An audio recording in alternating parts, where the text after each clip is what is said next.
तो मु गोटे गोटे करी बुझाऊँ कि कौन होची जब आम बसिक रोचु। एक नंबर आमर सब मसल ढिला हो जाऊँगी जमती आम बसिक रोचु मसल को काम करवा दरकार नहीं से रिलैक्स होगी ढिला होगी रोचे आउ धीरे धीरे वीक हो जाऊँगी। नंबर 2 आमर ब्रेन फंक्शन स्लो हो जाऊँगी आमर ब्रेन को एते ब्लड सप्लाई जाऊनी कहीं किसी मूवमेंट होनी। थर्ड आमर हार्ट रो फंक्शन स्लो हो जाऊँगी ना बहुत रिसर्च आसी जो कहूँ कि लोक मैंने जो मैंने 6 घंटा उपर बसुँच हार्ट फेलियर कि हार्ट अटैक रिस्क बढ़ी जाऊँगी एत डेंजरस अच्छी sitting.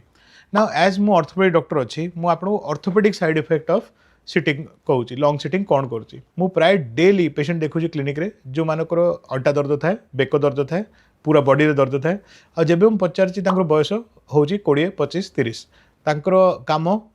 Banking IT chartered accountant IT worker किंबा एमतिया को काम जहाँ भितर 10-12 घंटा बसिया थाए ना ये माने कौन करछंती कि एते यंग एज रे बॉडी को एते वीक कर दउछंती कि बॉडी निजरो ही निज काम करि पारु नाही।